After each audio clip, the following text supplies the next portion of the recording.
इतिहास साक्षी है कि पुण्य भूमि भारत की गाथा भारत की अस्मिता, गौरव और राष्ट्रीय स्वाभिमान के लिए विदेशी आक्रांताओं से संघर्ष की महान गाथा है। बर्बर आक्रांताओं ने भारत की आत्मा पर चोट करने और भारत का अपमान करने के लिए हमारी संस्कृति और आस्था के केंद्रों को उद्ध्वस्त किया। सोमनाथ, काशी, मथुरा और अयोध्या के मंदिरों का तोड़ा जाना आज भी भारत की स्मृतियों में जीवित है। सन 1528 में अयोध्या में भगवान श्री राम के मंदिर का मुगल आक्रांता बाबर द्वारा तोड़ा जाना ऐसी ही एक अक्षम्य घटना थी जिसने सीधे भारत के सम्मान और आत्मा पर चोट की थी। कारण साफ था, अयोध्या के श्री राम के मंदिर पर आक्रमण भारत की आत्मा पर आक्रमण था। जहां हर भारतीय के रोम रोम में राम बसते हैं, वह भारत यह अपमान कैसे सहता। राम मंदिर पर आक्रमण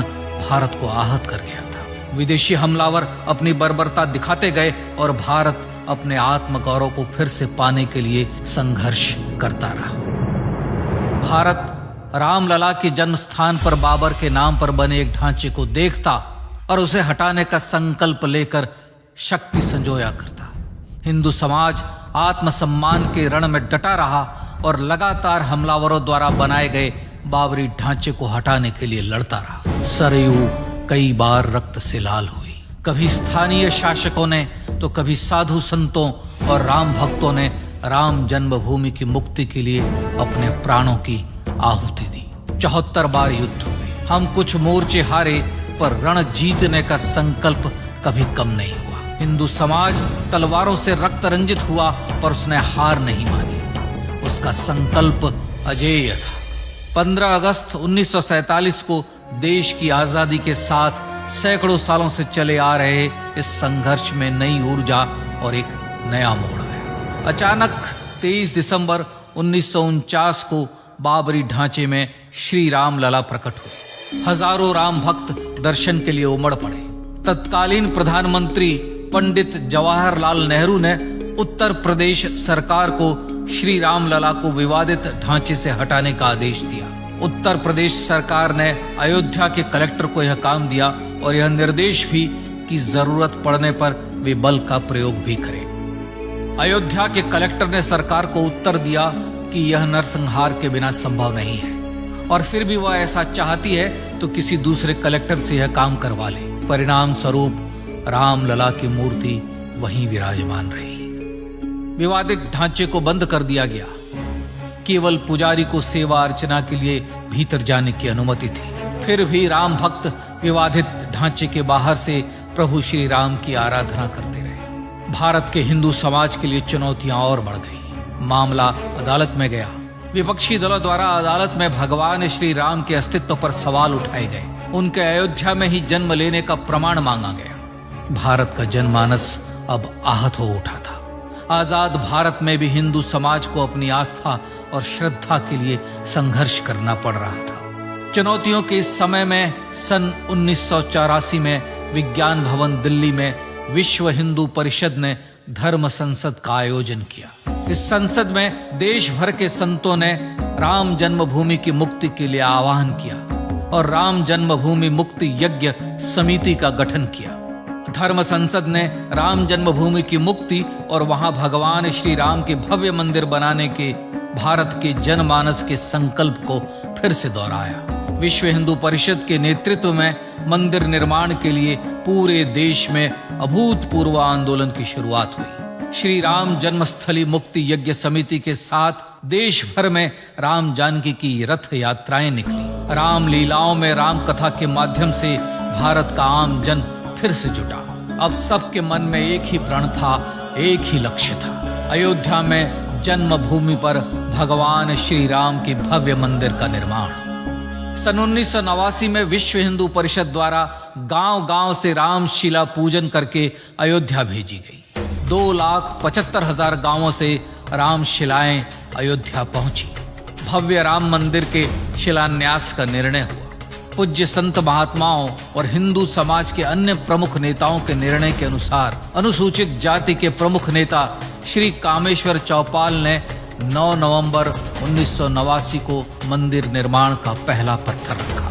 राम जन्मभूमि पर मंदिर निर्माण के लक्ष्य की पूर्ति के लिए सन 1990 में सोमनाथ से अयोध्या के लिए श्री लाल कृष्ण आडवाणी ने रथ यात्रा की शुरुआत की। देश में जन भावनाओं का ज्वार उमड़ने लगा। श्री लाल कृष्ण आडवाणी के रथ यात्रा के साथ साथ मंदिर के लिए जन समर्थन बढ़ने लगा और छद्म सेकुलरवाद बेनकाब होने लगा। इस जन आंदोलन को रोकने की तमाम कोशिशें हुई पर सब व्यर्थ हुई। विश्व हिंदू परिषद ने देशवासियों से अयोध्या में जन्मभूमि पर मंदिर निर्माण के लिए 30 अक्टूबर और 1 नवंबर 1990 को कार सेवा का आह्वान किया। परिणाम स्वरूप लाखों राम भक्त कार सेवा के लिए देश के कोने कोने से अयोध्या आए। इससे देश की एकात्मता का विराट दर्शन हुआ। कार सेवकों को रोकने के लिए उत्तर प्रदेश के तत्कालीन मुख्यमंत्री श्री मुलायम सिंह यादव ने अयोध्या में परिंदे को भी पर न मारने देने की घोषणा की। स्थितियां गंभीर हो गई। अयोध्या से 100 200 किलोमीटर दूर रेलगाड़ियां रोक दी गई। अयोध्या युद्ध भूमि बना दी गई। मार्ग बंद, रेल बंद, चप्पे चप्पे पर पुलिस। अयोध्या सैनिक छावनी में बदल गई। राम नाम पर ऐसी पाबंदी कि अर्थी ले जा रहे लोगों तक को रोका गया क्योंकि वे राम नाम सत्य कह रहे थे। लेकिन सैकड़ों किलोमीटर की यात्रा कर कार सेवक अयोध्या पहुंचने लगे। राम के गीत गाते, होठों पर हंसी और पांव में छाले लिए राम काज के लिए राम भक्त देश विदेश से अयोध्या पहुंच ही गए। कार सेवकों पर गोलियां चली। अनेक कार सेवक शहीद हुए। आजाद भारत में जन्मभूमि पर राम मंदिर के लिए कार सेवकों ने फिर एक बार अपना बलिदान दिया, पर कार सेवकों ने विवादित ढांचे पर भगवा ठहरा ही दिया और इस तरह कार सेवा सफल हुई। श्री राम जन्मभूमि आंदोलन ने भारत की सुप्त आत्मा को झकझोर कर जगा दिया था। विश्व हिंदू परिषद ने फिर एक बार 6 दिसंबर 1992 को कार सेवा का आह्वान किया। राम भक्तों को कार सेवा करने देने के लिए अदालत में प्रार्थना की गई, पर अदालत ने कोई निर्णय नहीं दिया। परिणाम स्वरूप बौद्ध, जैन, सिख, स्वामीनारायण संप्रदाय, गायत्री परिवार, हर पंथ मत विचार के हिंदू एकत्र हो गए। छूत अछूत का भेद मिटा, जाति की पहचान मिटी। हम सब हिंदू, हम सब सिंधु बन गए। राम सिंधु में ज्वार उठा और देखते ही देखते 6 दिसंबर 1992 को श्री राम जन्मभूमि से बाबरी ढांचा सदा के लिए हट गया।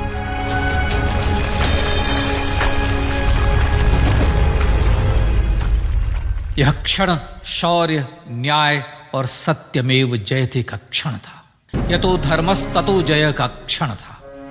पर संघर्ष की गाथा यहां जाकर भी नहीं रुकी। छद्म सेकुलरवादियों द्वारा भारत और भगवान श्री राम के इतिहास को झुठलाने के लिए अदालतों में चुनौतियों का सिलसिला चलता रहा, जो 1950 से चल रहा था। हिंदू सिखों के बीच से गुजरते हुए भगवान श्री राम का दर्शन करने के लिए विवश थे। यह स्थिति थी आजाद भारत में श्री राम और राम भक्तों की।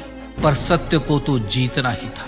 आखिरकार देश के सर्वोच्च न्यायालय के 5 जजों की खंडपीठ ने 9 नवंबर 2019 को ऐतिहासिक निर्णय दिया और यह कहा कि अयोध्या जन्मभूमि परिसर की पूरी 67 एकड़ भूमि रामलला की, और न्यायालय ने भारत सरकार को जन्मभूमि पर मंदिर बनाने के लिए एक ट्रस्ट बनाने का आदेश दिया। सर्वोच्च न्यायालय के आदेश के अनुसार भारत सरकार ने 5 फरवरी 2020 को श्री राम जन्मभूमि तीर्थ क्षेत्र नाम के ट्रस्ट का गठन किया और राम जन्मभूमि न्यास की भूमि जो सरकार द्वारा अधिग्रहित की गई थी उसे ही नवनिर्मित न्यास को वापस दे दिया गया। 5 अगस्त 2020 को भारत के प्रधानमंत्री श्री नरेंद्र मोदी ने श्री राम जन्मभूमि तीर्थ क्षेत्र के अध्यक्ष पूज्य महंत नृत्य गोपाल दास, राष्ट्रीय स्वयंसेवक संघ के पूज्य सरसंघ चालक डॉक्टर मोहन भागवत एवं उत्तर प्रदेश के मुख्यमंत्री श्री योगी आदित्यनाथ की उपस्थिति में श्री राम जन्मभूमि पर भगवान श्री राम के भव्य मंदिर के लिए भूमि पूजन कर निर्माण कार्य का शुभारंभ किया। इस तरह लगभग 500 वर्षों से राम जन्मभूमि की मुक्ति के संघर्ष का पटाक्षेप हुआ।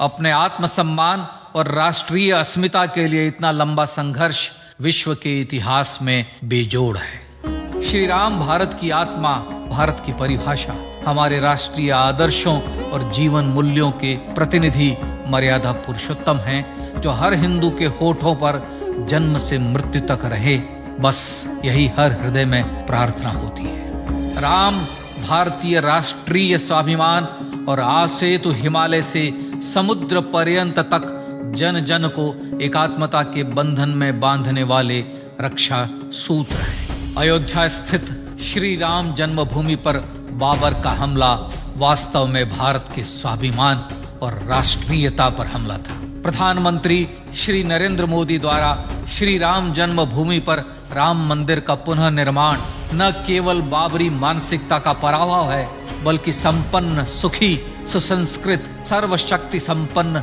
स्वराष्ट्र का सूर्योदय भी है। यह उस राम राज्य की दिशा में वह कदम है जिसकी अभिलाषा राजराजेंद्र चोल, कृष्णदेव राय, छत्रपति शिवाजी महाराज से लेकर महात्मा गांधी तक ने की थी। अयोध्या में जन्मभूमि पर भगवान श्री राम का मंदिर न सिर्फ राष्ट्रीय गौरव होगा, बल्कि वह श्री राम के आदर्शों का राष्ट्र मंदिर होगा। अब वह महान संकल्प पूरा होने जा रहा है। आइए इस राम यज्ञ, राष्ट्र यज्ञ में जिन ज्ञात और अज्ञात भारतीयों ने अपनी आत्माहुति दी है, उनका पुण्य स्मरण कर उन्हें श्रद्धांजलि दें।